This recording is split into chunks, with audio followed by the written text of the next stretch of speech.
I started thinking about, while Stuart and I were together, I started thinking about the stenograph machine and it being tied to a computer. And I just love that concept, you know. And Stuart, he just shook his head and he said, you know, do it if you want to. And so I said, well, Stuart, let's start a school.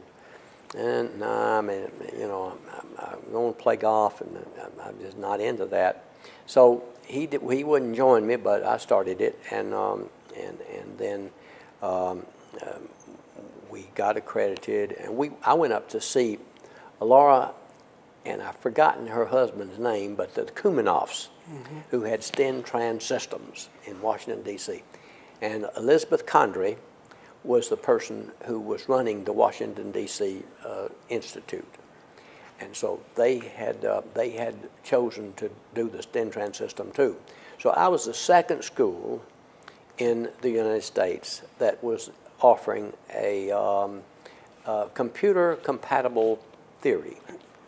And so we did offer that. And so Howard Worley, at that time, we were still friends, of course, and nobody got mad at each other for parting ways, but we said, well, we'd like to have this computer that Data Point's got. And so I'd been talking, and as a matter of fact, I had even had one of those shorthand machines with a cassette built in the front of it that you know, that you put in there, and I'd send my tape off, and finally I got one back from the stenograph that it was just a whole pad of paper, but it had all sorts of errors in it and everything, and it was pretty not usable, but it was fun for me, and so we started working with a computer, and then Howard and I got together and we formed a shell corporation to begin to do training on the computer itself. And we had 2 Data Point computers put in the school area, but we hired some of our students to do scoping. What has been the most intriguing thing that you have received from being involved in reporting? What have you enjoyed the most? What has been the most memorable? Well, you know, the best thing about reporting, the very best thing about reporting is, in my life, it was never, ever work. It was just always fun. I always wanted to get up and go to that office. I neglected my children. I neglected my schedule. I had 2 unhappy marriages, and so now Cindy and I have been married for 26 years going on, and so and she's a court reporter, and we just hit it off.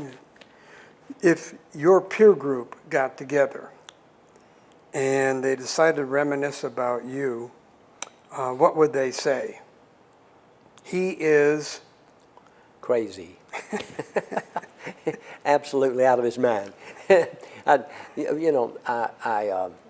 think probably the best thing that I ever did as far as a financial plus was in 1987, I guess it was, I moved into a big office on Spring Street that Steve Seelig owned, Seelig Enterprises, and I had that office, and I was always looking around for another place to put not only Brown Reporting, but at that time I had the school, and I wanted to put it in there too, and so I found a building out at 1740 Peachtree Street, and it was on the corner of 25th and Peachtree, and because I had owned the school and I needed a place for them, I got to borrow money from the SBA.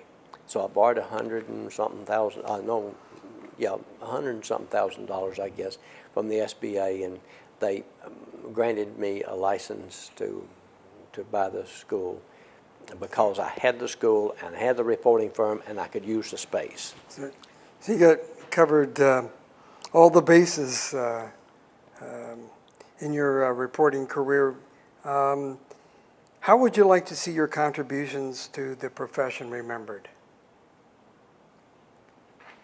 Well, I guess that I love technology. I like the computer. I think that the profession ought to change. I had with my advisory board in 2006, and they consisted of 5 reporters, steno only people: Carl Forte, Heidi Thomas, Allison Jordan, and Bill. I can't remember Bill's last name now, but and another Dorothy Shutt, and to a person, they said, as far as you got to start teaching a voice, you got to start it. And a lot of people in the country, the only court reporters they could get was somebody that had a steno mask. So the steno maskers were allowed in Georgia, and the Speaker of the House once, I was with him, and he was a lawyer from Bremen, Georgia, and I never will forget Tom Murphy. Forrest, we've kind of run out of time. Okay. And I want to thank you very much for sitting down and sharing a little bit of your story with us. Appreciate you having us here. Okay, good. Thank you. Thank you. I enjoyed it.